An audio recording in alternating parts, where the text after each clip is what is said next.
Ça va faire 10 mois que le soleil s'est éteint. Les étoiles ne palpitent plus. Et cette terre est devenue un monde de ténèbres. Ainsi l'obscurité a gagné son combat contre la lumière.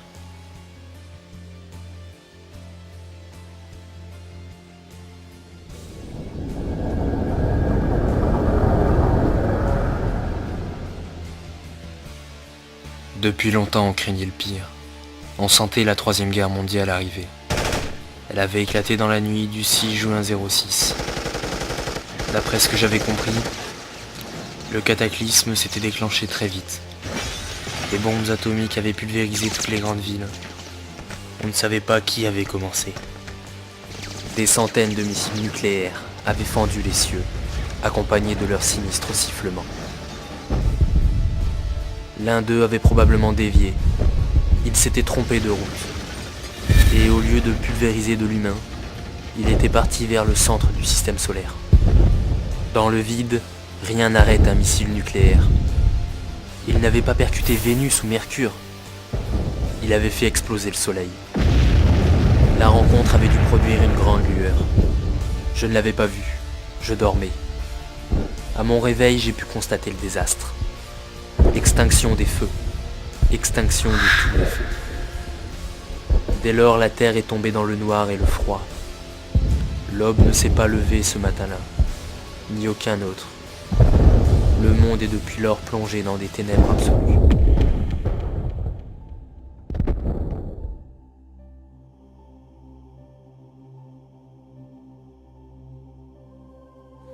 L'avènement des ténèbres entraîna un changement de mon mode de vie. Me nourrir et survivre. La nuit permanente avait fait de moi un animal. Alors que j'assure ma prise sur Brocéliande, ma fidèle épée, et me coule de mur en mur jusqu'à l'extérieur, je me remémore les aurores orangées sur la cité étincelante, chassant l'obscurité jusque dans les nuits les plus sombres.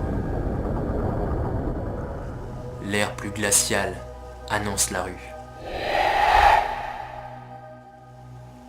Le noir avait entraîné des mutations dans la ville, adaptées à l'obscurité comme les monstres des abysses. Je sentis le remugle d'un animal mutant qui paraissait d'une taille respectable. Brocéliande avait hâte de passer à l'action, mais je n'étais pas certain de remporter l'assaut. Le mastodonte passa à moins d'1 mètre et s'éloigna. Le remugle nauséabond de son souffle demeura un instant dans l'air, comme une empreinte d'épouvante. Un autre monstre jaillit d'une rue voisine.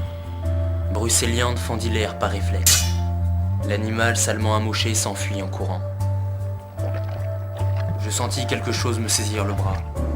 Brocéliande n'en fit qu'une bouchée. Une autre créature me ceintura par derrière et me souleva du sol avec une force surhumaine. C'en était trop pour Brocéliande. Je sentis la lame de l'épée vibrer d'une fureur irrépressible, en allant s'écraser sur le pied de la bête.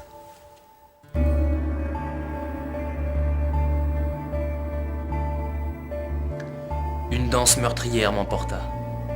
La créature s'enfuit. Une fois de plus, nous avions vaincu. Pourquoi le soleil s'était-il éteint? Pourquoi le monde était-il entré dans l'ère du grand noir?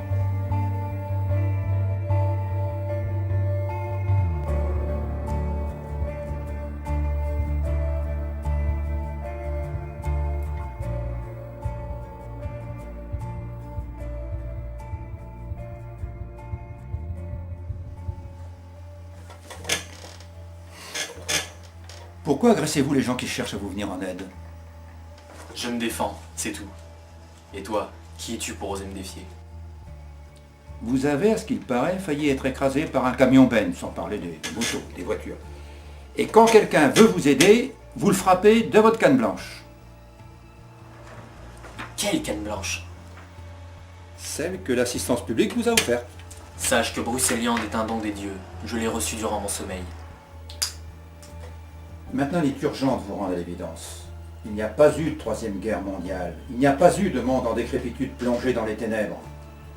Ce n'est pas le monde qui s'éteint. C'est votre capacité à percevoir la lumière. Je suis ophtalmologiste et votre nerf optique a connu en une nuit ce que nous appelons une dégénérescence fulgurante. Vous êtes aveugle.